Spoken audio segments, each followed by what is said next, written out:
A creative lesson that I wished I had learned a long time ago is the art of stopping at good enough. What I mean by that is, instead of doing the thing, and this is how I used to work, you have an idea and it starts to work out and you get all excited and then you pursue it till its total end point, at which point once you hit that point, it's done. It's completely done. It's perfect and great. But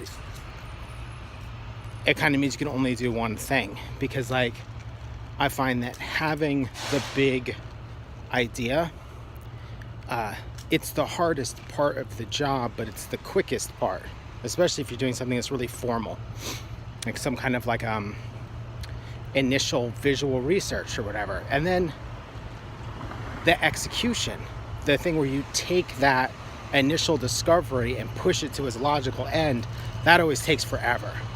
So I can think of projects where to do 2 versions of a poster. Oh man, this is loud. I'm sorry.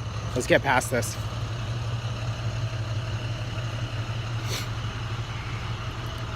So I can remember my own work having instances of doing 2 versions of a poster for an exhibition, and having the idea,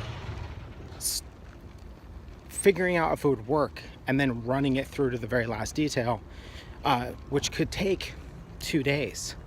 And then if there's another version of a poster, it's going to take another 2 days, or maybe if I'm lucky, it's going to take a day, depending on how quickly I find that idea. The big difference between that and my sort of preferred methods of working now is, in the same instance, I would try to devote as much time as possible to coming up with as many ideas as possible, whether those be conceptual ideas, like a verbal visual sort of explanation, oh, I want to talk about this, so therefore it will look like this, or or a formal idea, like pushing around and playing with type or whatever. The way that I would do that now is take as much time as possible to explore a bunch. When I have a good idea, I just try to capture it and write it down and move on to the next idea. And then after that, if I have a cool visual idea, I try to capture that and then move on to the next thing again as quickly as possible. And I basically try to set it up that I have time at the back end to pursue the executional stuff where you bring it to life. But at the front end, all I'm interested in is a ping of excitement. Ooh, that's a cool idea. Capture it. Or oh, that worked. If you watch the videos I've been posting to Instagram, MVA Joshua, follow. I've been doing these daily typographic exercises. It's just the name of an artist and a song I heard that day. So it'll say unwound data. And it's usually set a timer for 10 minutes, and typically I stop after 15 to 20 minutes. And if you look at my Instagram, there's usually 2 or 3 versions of that particular thing that I'm working on. So, where am I? Okay. So then I make these screen recordings of the working process. And if you watch one of the screen recordings, you'll kind of see this idea in action, which is push stuff around, figure out if it works or if it's cool. And once you get that ping of excitement, stop and duplicate the artboard, do a save as, but start a new one. And in this little process, what happens is I might have 5 to 6 kind of cool things. And then as I'm getting down to the point of okay, I'm going to pick the one I need to post, then I'll go back to one of them and tighten it up. Or I might go back and pick 2 or 3 and then tighten those up just enough. Maybe they need some color, or maybe they need a little bit more sorting out.